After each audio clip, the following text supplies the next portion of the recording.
kung disqualify natin, no? Ipapa-inhibit natin ang mga bias na senators, madami tayong ipapa-inhibit din. Tulad ni Senator Risa Ontiveros na sa isang public speech niya ay sinabi, kailangan sirain ang mga Duterte. Yun. Mga congressman, nasupalpal kayo ng aming vice president. Pabanal-banal pa kayo. Pasimba-simba, mga congressman. Ano kayo, mga banal na aso? Santong buhaya?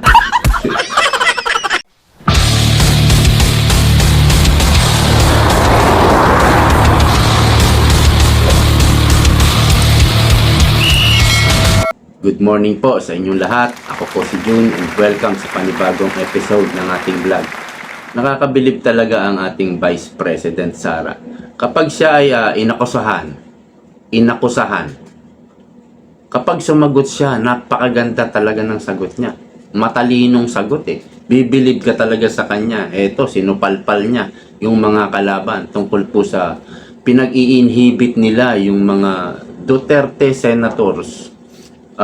Nakita raw ito sa Malaysia, magkakasama sila, nakita na obvious daw yung pagkampi ng mga senador, si Senator Amy, Senator Robin, kay Vice President Sara Duterte.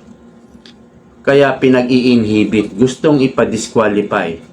Ang ibig sabihin po ng inhibit, yung hindi na sila sasali, yung sarili nila, aalisin nila bilang senator judge. Sa loob ko, mukhang style ito ni Tambaloslos. Yung pagkapanalo ni Tambaloslos dito sa nakaraang eleksyon. Nanalo siya ng walang kalaban. Anong ginawa niya? Nasa balita, on record yan. Pinadisqualify niya lahat ng kalaban niya. Hindi ba? Ang lupit, ano? Pagdating sa kademonyohan, malupit talaga. Ganon din si Sandro Marcos. Nanalo rin po ng walang kalaban. So, ang naisip ko, binili ang kaniyang mga kalaban. Sa loob ng 3 taon, maaring trilyon na ang nasubi nila. They can easily buy their opponent para sigurado yung kanilang pagkapanalo. Bakit? Natatakot na siguro. Baka malaglag. Baka matalo. Kaya wala na lang kalaban para siguradong panalo. Dito po sa sagot ni VP Sara, talagang mayayanig, parang sinampal yung mga kalaban, yung matatauhan sa sagot ni VP Sara. Ang galing eh. Ang galing ng sagot eh. Pinag-i-inhibit nila si Amy Marcos at si Robin Padilla. Ang sabi ni VP Sara, kung inhibit ang pag-uusapan, maraming senator judge ang mawawala, madi-disqualify. Kasi ang nakikita nila, lugi talaga sila sa numero eh. Lamang na lamang talaga si VP Sara. Dihadong-dihado sila. Kaya umiisip sila ng paraan. Ipa-inhibit natin yung mga Duterte. Ano yun? Nagsabi na si Cheese. Ang pag-i-inhibit, desisyon yan ng mga senator judge. Kusang kusang sila mismo yung magtatanggal sa sarili niya. Kung gusto nilang i-inhibit yung sarili nila, desisyon ng bawat senador yan. Hindi mo pwedeng diktahan. Hindi mo rin pwedeng isampa ito sa Supreme Court at uutusan ng Supreme Court mag-inhibit ka. No, pwede. Wala kayong magagawa. Ito nga, panoorin po natin itong balita. Ito po. Maraming senator judge daw ang dapat mag-inhibit o hindi lumahok sa impeachment case dahil bias.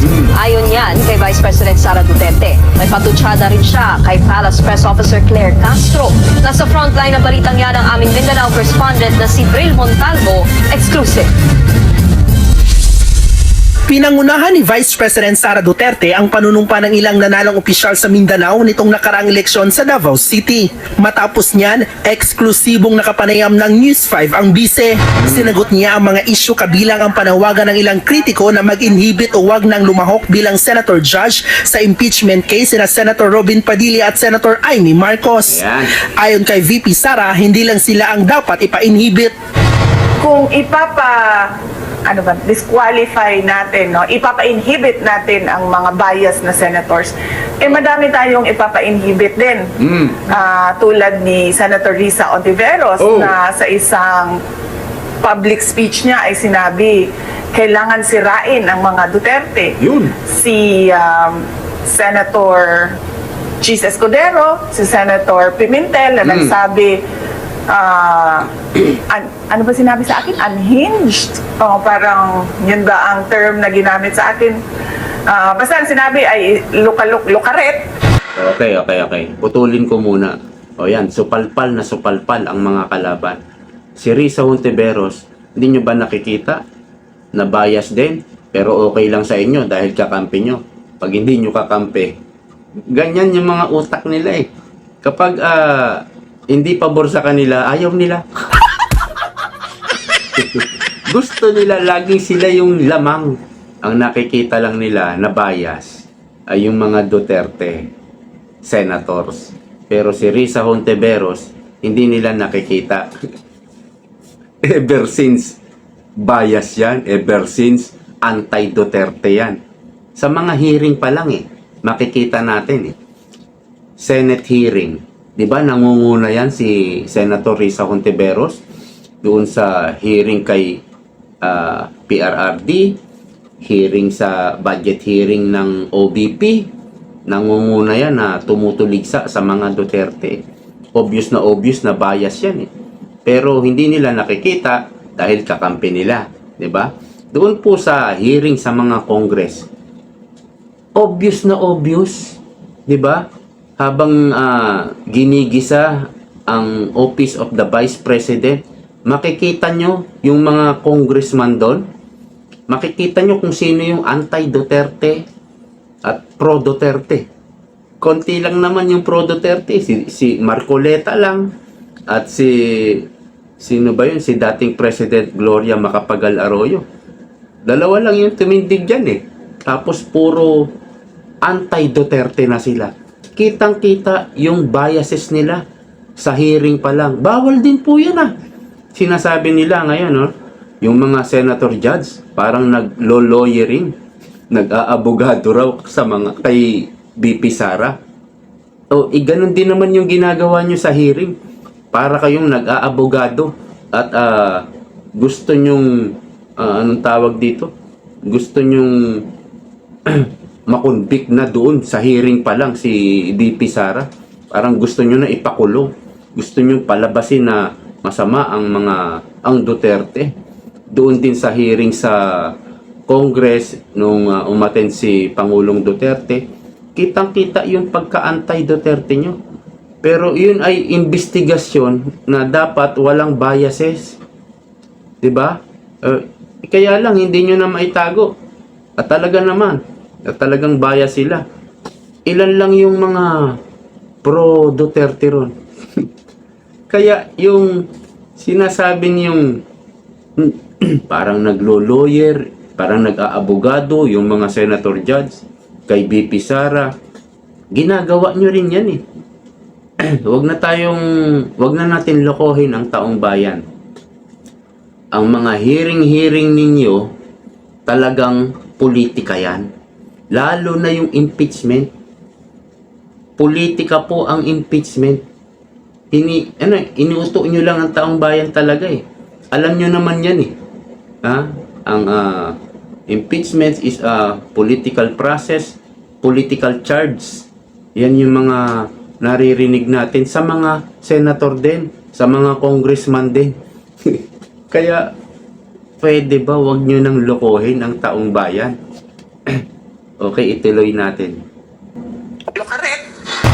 Natanggap na raw ng kampo ng bise ang summon mula sa Senado. Na-i-refer na niya raw ito sa kanyang legal team at hinihintay ang abiso kung magpapakita siya sa impeachment court. Wala pang instructions ang mga lawyers sa akin kung pupunta ba ako or hindi. Okay, sa mga impeachment po, wala pa po akong napanood na yung mga ini-impeach ay uma-attend sa impeachment procedure, sa impeachment hearing, kagaya ni dating Pangulong Estrada, si Erap Estrada.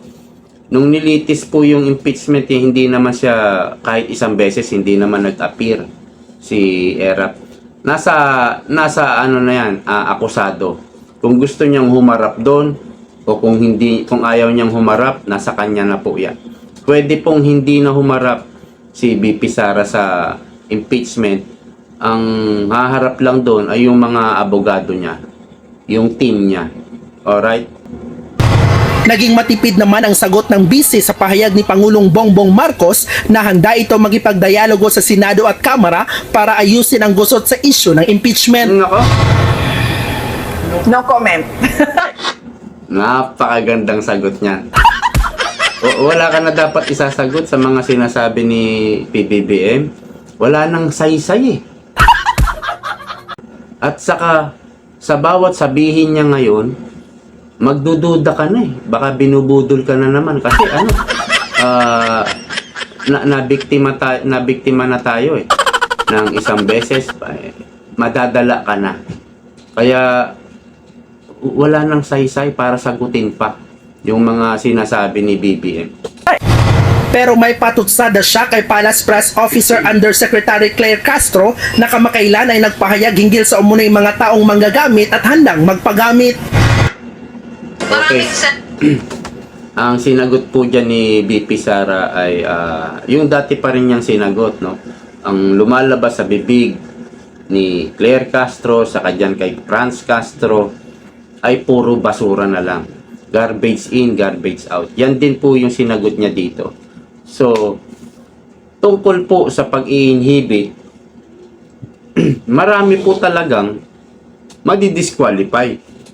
Unang-una na dyan si Risa Hontiveros, si Coco Pimentel. Alam nyo ba, may post si Rowena Guanzon. Ito, papakita ko sa inyo. Ayan. Ito yung 5 senator na bumoto against doon sa motion ni De La Rosa at ni Cayetano. So, basahin ko lang. Meron na ditong quote, no? Sa lima, si Risa and Win na lang ang tatawid next Congress. Pero parehong second termer na. Tapos na ang term sa 2028. Kaya either lumaban ng mas mataas sa pagka-senador, mas mataas po na posisyon, presidente o VP, or mag-local na lang, mag-mayor, mag-governor. Si Grace po, graduate na, baka makakuha pa ng cabinet position. Posible po yan.